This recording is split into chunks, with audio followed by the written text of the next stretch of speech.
kita punya loh layanan statistik juga nggak perlu ke BPS kita ada. Nah itu Oh, monggo saja silakan oke. jauh lebih baik gitu.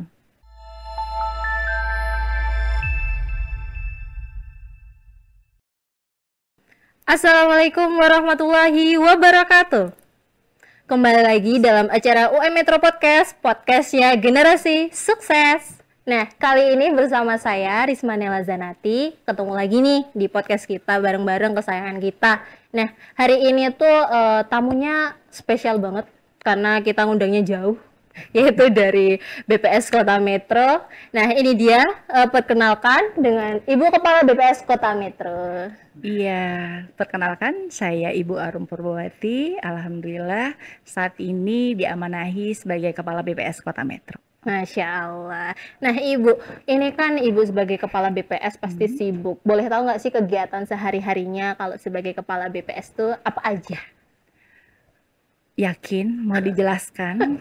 Kita ambil garis Oke, besarnya, Bu. garis besarnya saja ya. Kalau kesibukannya sih, kalau kepala BPS seperti ya pasti ya mengelola SDM yang ada, melaksanakan tugas-tugas fungsi BPS sendiri sebagai penyedia data statistik yang berkualitas. Kita juga sebagai pembina statistik sektoral di pemerintah kota tentunya, dan Betul. juga kita pembina statistik masyarakat.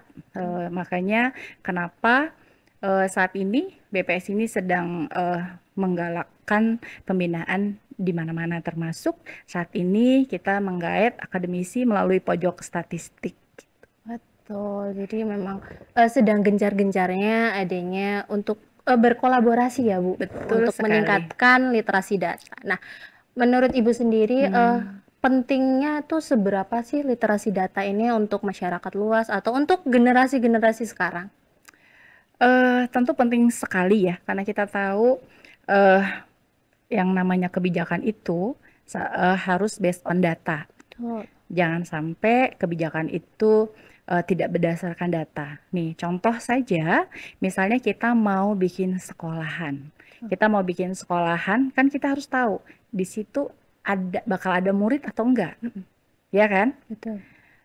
Jadi misalnya di kelurahan si A mau kita dirikan sekolahan, harus diketahui dulu ada berapa penduduk yang mau apa namanya sekolah di tingkat pendidikan tersebut gitu. Jadi makanya kita perlu apa namanya itu informasi terkait data, misalnya penduduk menurut kelompok umur. Biasanya ada penduduk kelompok umur menurut pendidikan itu ada yang TK, kemudian SD, SMP, dan SMA, itu salah satunya untuk itu. Kemudian juga untuk peningkatan pelayanan-pelayanan kesehatan. Iya, Nah, itu untuk mendirikan puskesmas dan sebagainya, tentu betul. harus berdasarkan ada berapa masyarakat yang harus dilayani di situ. Betul, Nah, itu betul. salah satunya data digunakan untuk perencanaan pembangunan dan pastinya banyak lagi gitu. Memang data itu penting. Mm-mm, Misalnya di suatu desa itu kan bisa jadi banyak sekolahan ya, Bu. Nah, mm-mm. sementara perlawanan antar sekolahan ini bisa jadi momok sih. Kadang ada sekolah yang banyak muridnya, kadang hampir nggak ada. Nah, ini mungkin para pengembangnya atau kepala sekolahnya bisa mempelajari data dari BPS itu sendiri ya, Bu. Bisa juga seperti itu ya. Eh, Pendidikan kalau sekarang juga kan sudah menjadi bisnis ya, bukan sekedar Iya, pendidikan itu untuk kita memang benar-benar mau didik, tapi betul. ternyata ada bisnis di balik pendidikan itu. Betul. Nah, tentu data itu penting sekali. Sekarang mungkin eh, apa namanya pengembang yayasan ataupun siapapun itu yang mau mendirikan layanan pendidikan, tentu dia bukan hanya melihat jumlah penduduk di situ, Betul. tapi juga keinginan orang itu mau ada di situ, Betul. apa istilahnya mau sekolah di situ gitu Betul. kan. Salah satunya tentu informasi tentang keamanan.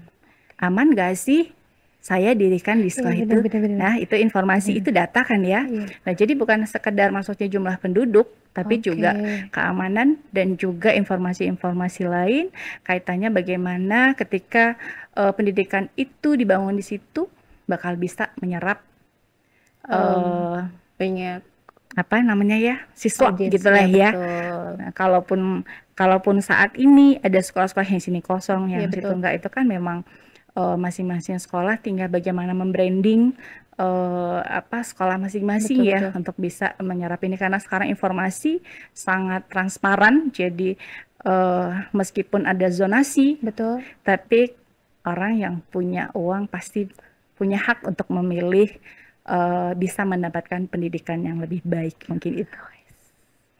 Orang yang punya banyak uang bisa Iya kan? memilih pendidikan yang lebih baik.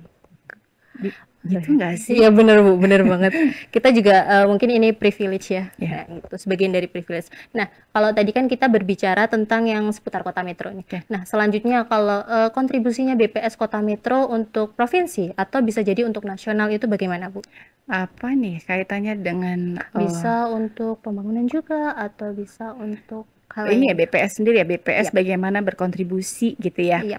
Oke, jadi BPS berkontribusi tentunya dalam penyediaan data ya. Kita ada survei, survei-survei itu ada bulanan, ada triwulanan, ada tahunan, yang itu diolah oleh BPS menjadi data-data indikator. Ada data-data indikator itu yang levelnya hanya bisa digunakan di level kabupaten, dan juga ada data yang hanya bisa dikeluarkan di level provinsi ataupun nasional. Jadi data indikator di tingkat provinsi dan nasional itu juga salah satu sumber kontribusi datanya adalah dari kabupaten gitu.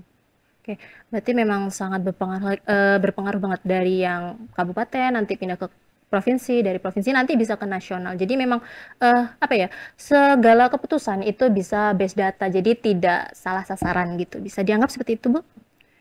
Mungkin beda hal ya. Ini beda hal nih yang Iya, diomongin sama betul betul Mbaknya nih. betul. Kalau tadi saya kontribusi BPS daerah Mhm, terhadap BPS pusat, yang tentunya setiap BPS itu punya peranan masing-masing.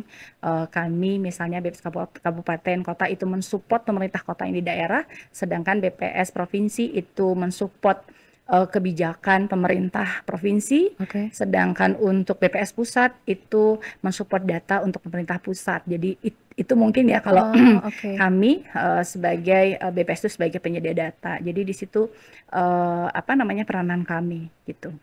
Baik, baik. Selanjutnya contoh nyatanya nih Bu, kalau di Kota Metro sendiri BPS ini sudah bekerja sama dengan pemerintah Kota Metro itu dalam hal apa? Oke. Perlu diketahui teman-teman, sebelum ke UM ya, sebelum ke UM, ini kolaborasi dengan UM, BPS itu kalau dengan pemerintah Kota Metro tuh ya harus begini, kayak harus bercinta ya, karena Yes. eh, memang saat ini data BPS itu menjadi salah satu data yang dipercaya, satu-satunya data yang boleh dipakai untuk mengevaluasi kinerja pemerintah. Jadi laporan kinerja pemerintah Kota Metro itu biasanya menggunakan data-data BPS sebagai evaluasi. Nah, kemudian sehingga kita ya harus kerja bareng gitu. Kerja barengnya tuh bukan kerja bareng-bareng ya, tapi Iya. artinya bahwa ya kita saling support ketika ada kegiatan BPS.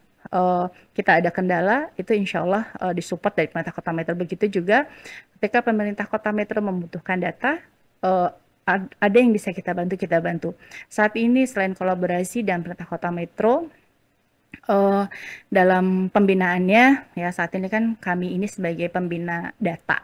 Jadi dengan pemerintah Kota Metro dalam setahun, kurun waktu setahun terakhir ini kita sudah bina seluruh OPD untuk meningkatkan eh, kualitas data mereka dengan menyampaikan yang namanya metadata. Dan romantik itu merupakan kayak kalau punya mobil harus punya BPKB dan STNK. Nah itu Betul. ya, data mereka itu sebisa mungkin ke depan itu harus data yang berkualitas sesuai dengan standar data yang sebenarnya. Bagaimana cara mereka dari mulai mau menyusun sampai dengan mencari, mengolah dan mendesainkan, itu tugas kami untuk membinanya.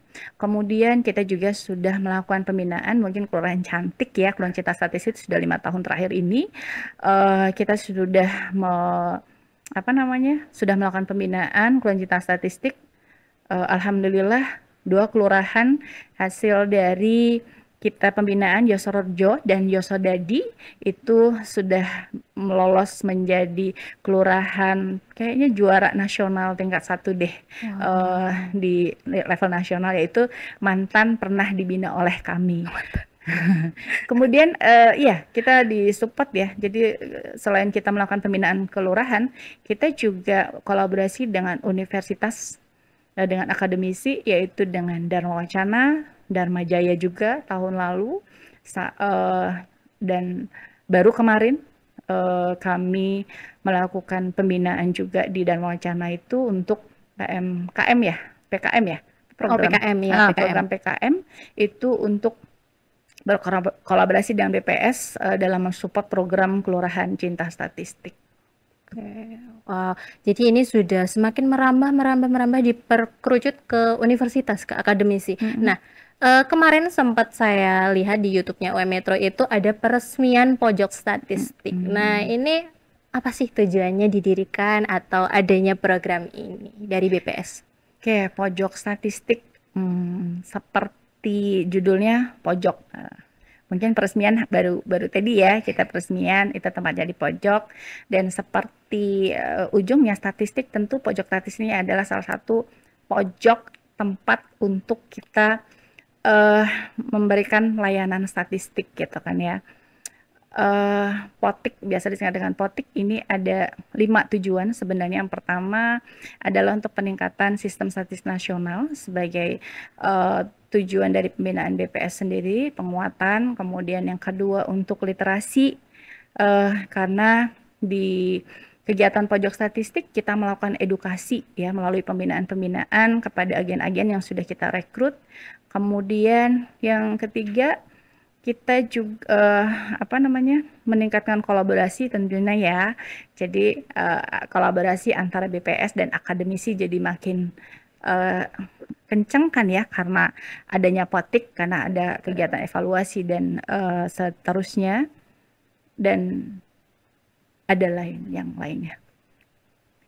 Baik, ini berarti kan kita dari BPS Kota Metro bekerja sama dengan UM Metro. Nah, nanti pasti ada, mungkin nanti di pojok statistik ini ada mahasiswa yang bertugas atau disebutnya agen statistik kalau tidak salah ya Bu. Nah, mereka ini nanti tujuannya itu membantukah untuk para mahasiswa yang mungkin sedang melaksanakan tugas akhir mencari data, atau bagaimana peranan mereka?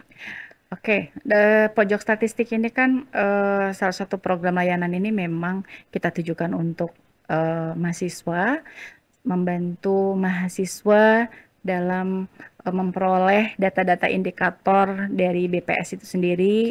Kemudian yang kedua, kita juga memberi layanan konsultasi statistik. Misalnya ada teman yang mau mau bikin skripsi, butuh metodologi statistik, di situ juga kami melalui pojok statistik ini memberikan pelayanan itu. Nah, tentunya karena pegawai kami terbatas, sehingga kita memang melakukan rekrutmen atau agen-agen statistik. Dan untuk UM, alhamdulillah ya, anemonya luar biasa. Kemarin kita lakukan rekrutmen, ada 24 yang sudah kita terima, yang lainnya itu tidak kita loloskan ya, karena memang itu sudah banyak sekali itu 24 ya. Nah, itu yang akan menjadi kepanjangan tangan kami gitu untuk memberikan layanan mahasiswa terkait layanan statistik di sini. Nanti sistemnya mereka akan ada piket dan juga akan didampingi oleh petugas dari BPS, dan tentunya secara berkala mereka akan kita lakukan pembinaan, dan insya Allah besok juga ada pembinaan untuk teman-teman agen ini. Oke, kalau untuk pojok statistik yang ada di UM Metro, sebenarnya bisa nggak sih Bu untuk masyarakat umum di sekitar UM Metro, mungkin nggak harus ke BPS kota? Tentu saja boleh, karena kan memang pojok statistik tujuannya untuk mendekatkan pelayanan. Kalau misalnya di sini ada IAIN, kan belum ada Potiknya. Kalau memang UM itu memang mau istilahnya kayak mensosialisasikan, kita punya loh layanan statistik juga, nggak perlu ke BPS, kita ada. Nah, itu monggo saja, silakan, jauh lebih baik gitu. Baik, baik. Nah, kalau berbicara jangkauan-jangkauan semakin dekat, semakin memperbanyak. Nah, selain offline-nya, apakah ada inovasi lainnya dari BPS untuk menjangkau audiens secara lebih luas? Oke. Untuk pojok statistik sendiri, kita ini ada layanan tuh ada 2. Jadi ada pojok statistik offline Betul. yang ada tempat dan ruangannya di kampus, dan yang kedua adalah pojok statistik virtual. Jadi di pojok statistik ini kita juga membentuk tim ya, tim agen, admin, supervisor yang mengelola pojok statistik masing-masing kampus. Jadi masing-masing kampus nanti mendaftarkan di sana, kemudian di sana mereka bisa mengupload berbagai apa yang sudah dilakukan gitu di sana. Nah, memang kalau untuk layanan sendiri, silahkan teman-teman, kita punya website ya, BPS itu punya website yang bisa apa namanya, diakses oleh teman-teman tuh, bpskotametro.go.id. Itu tanpa password, tanpa ini ya, langsung klik aja atau cari misalnya data BPS Kota Metro, itu insya Allah kan nanti larinya ke website BPS Kota Metro gitu.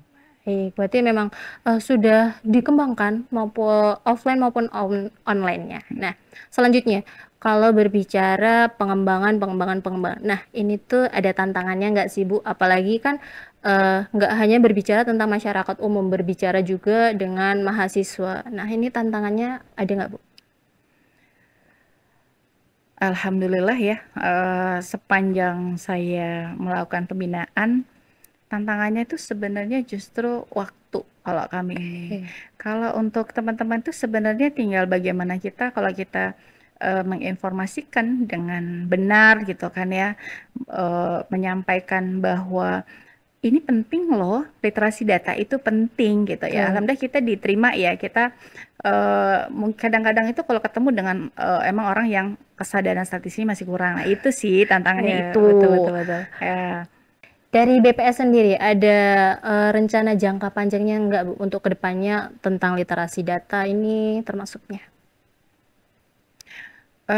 Tentunya ini PR BPS ya, untuk literasi data itu bukan hanya kita kampus UM, kita pengennya sih semua kampus yang ada di Kota Metro ini bisa kita senggol, kita masuk ke dalamnya, karena memang tantangan kita tuh sebenarnya BPS itu belum familiar.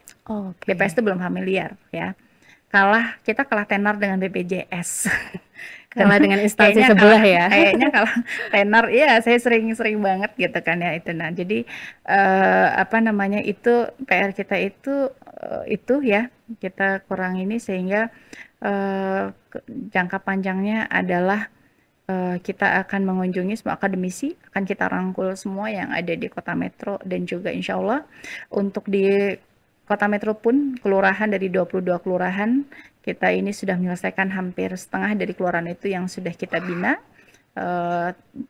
Tahun ini kita menyelesaikan 2 kecamatan. Kalau sebelumnya kita tuh kelurahan tuh hanya 1 atau 2 yang kita bina ya. Tahun kemarin kita 5 ya, kalau nggak salah 5. Tahun ini kita 2 kecamatan tuh kita selesaikan. Jadi insya Allah nanti pun pengennya juga sudah ada ide dari teman-teman, nanti pada saat hari statistik kita pengen ngajakin teman-teman SMA ataupun SMP itu biar tahu statistik, mungkin kita bikin perlombaan dan sebagainya gitu. Nah, selanjutnya mungkin ada beberapa teman-teman di rumah ini yang tertarik nih masuk ke BPS atau tertarik ini untuk lebih jauh membahas tentang BPS. Nah, ada nggak sih pesan-pesan Ibu mungkin untuk bidang kerja atau untuk motivasinya bisa disampaikan pada teman-teman? Oke, untuk teman-teman semuanya, untuk ke BPS, masuk BPS itu sebenarnya susah-susah gampang. Kita ada sekolah sendiri, sekolah kedinasan, nggak kalah dengan STAN dan lain sebagainya, namanya Sekolah Tinggi Ilmu Statistik. Kita berlokasi Jakarta Timur, itu sekolahnya gratis, lulus insya Allah langsung ditempatkan di seluruh Indonesia ya, BPS itu kan ada di seluruh Indonesia, di kabupaten kota, kita bukan di kecamatan ya, kabupaten kota. Itu silahkan saja di situ, ataupun kadang-kadang melalui penerimaan PNS juga ada, biasanya jurusan matematika, Tapi saat ini BPS juga tidak hanya menerima jurusan matematika, kita menerima berbagai jurusan sesuai dengan kebutuhan kantor, misalnya akuntan, psikolog, kesehatan dan sebagainya. Karena sekarang kan kantor layanan juga mulai dikembangkan gitu. Oke, Masya Allah. Nah, selanjutnya untuk kota metro nih Bu, lebih spesifik. Harapannya apa dari Ibu untuk kota metro? Dari BPS sendiri. Kota metro sebenarnya saat ini sudah cukup baik ya untuk pemerintah kota metro itu mensupport BPS, wali kota, baik sekda maupun seluruh staf dan kepala OPD-nya itu sangat aware dengan data. Mereka sangat menguasai data dan sangat paham bagaimana penggunaan datanya. Mungkin saya lebih kepada masyarakatnya untuk mendukung ketika BPS itu melakukan survei ya, survei di lapangan. Betul.